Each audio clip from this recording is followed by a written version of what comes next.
You're starting to see like the quality of quote-unquote amateur video is really going through the roof now. You used to just get like little cell phone video clips when disaster strikes, the guy on the subway pulls out his phone and gets the clip, right? Well, now everyone's got one of these things, so there's real high quality, you know, amateur video going around everywhere. Yeah, better than what you get off somebody's cell phone or something, right? Right? Very easy to access.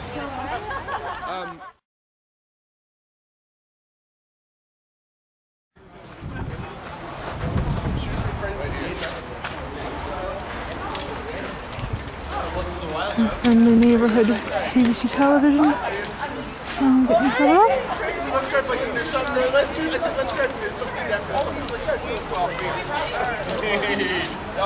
First few bodies arriving early for the St. John's protest. Canadians Against Proroguing Parliament.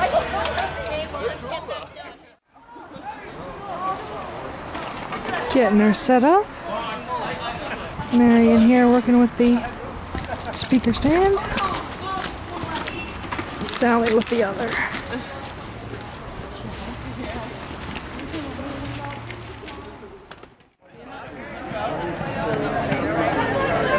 So where are you guys from? Canada. Oh wow. Just like what do you like to do? It's really interesting to have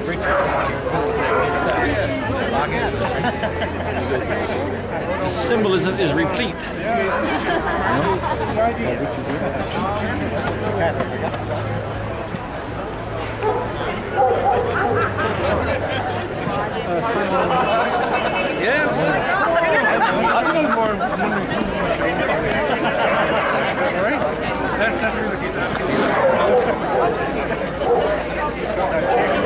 Let's get up higher. We can get a better idea of just how many people we got gathered here so far before this thing had started.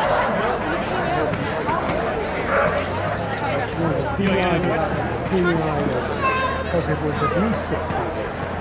Then it went down.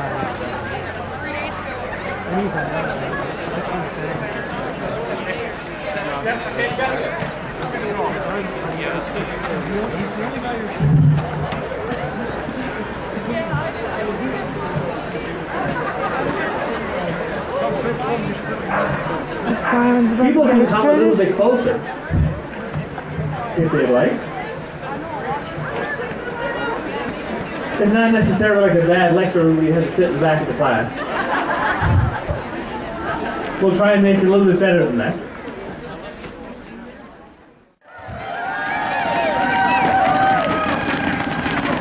This is the third time that the Prime Minister has summarily closed Parliament on little notice. The first time was for federal elections. The second time was to avoid the possibility of being defeated in Parliament. And this third time was to avoid embarrassing questions from committees. Each time the bar has dropped lower and lower. And now it's dropped to the point where Canadians have decided that that's enough and we need to have Parliament open and we need to have these questions answered.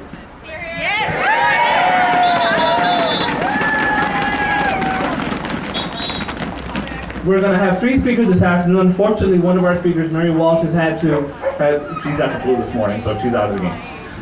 But we still have, I'm going to be calling in a moment upon Pete Soucy, and who needs no introduction, Lana Payne, who needs no introduction, and Richard Cashin, another name who needs no introduction.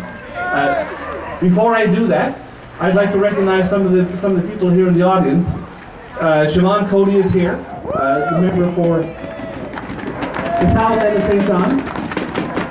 Jack Harris is here, will be here very shortly. Oh, there he is. And Lorraine Michael is here somewhere in the audience as well.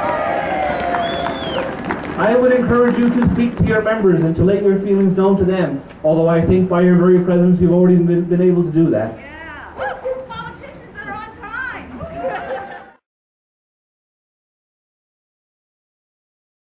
I'd like to start off by saying, apologizing because I did try to call this off today.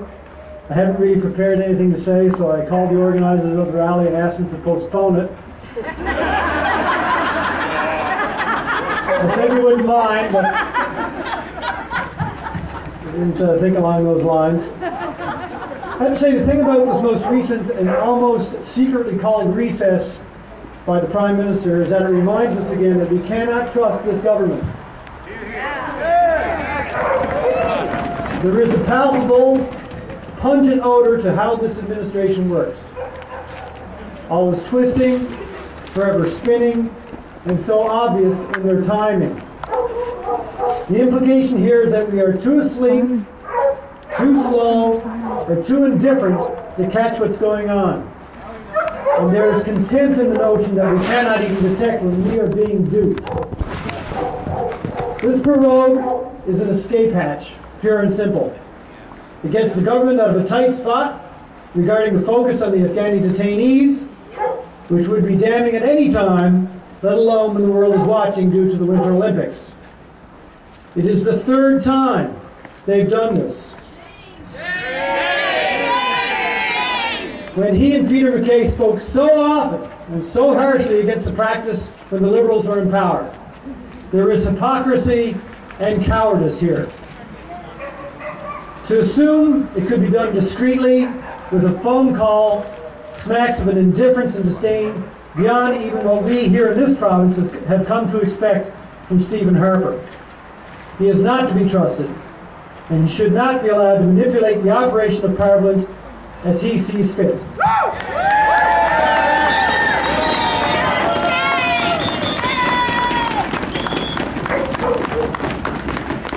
So we, along with millions of Canadians across the country, say no, Stephen Harper.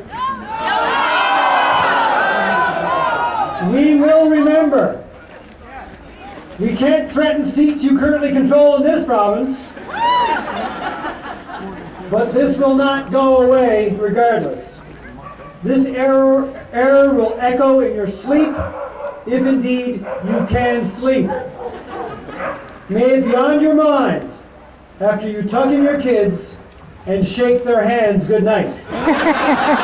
Thank you very much.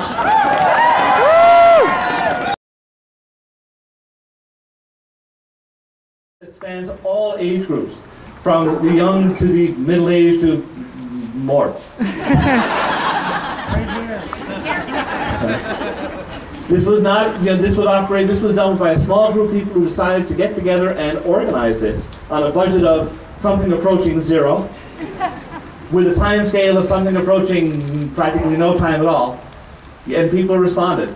And we worked our way through the organizations, through the unions, and through the local interest groups and people who were keen on this kind of issue, and look what happened.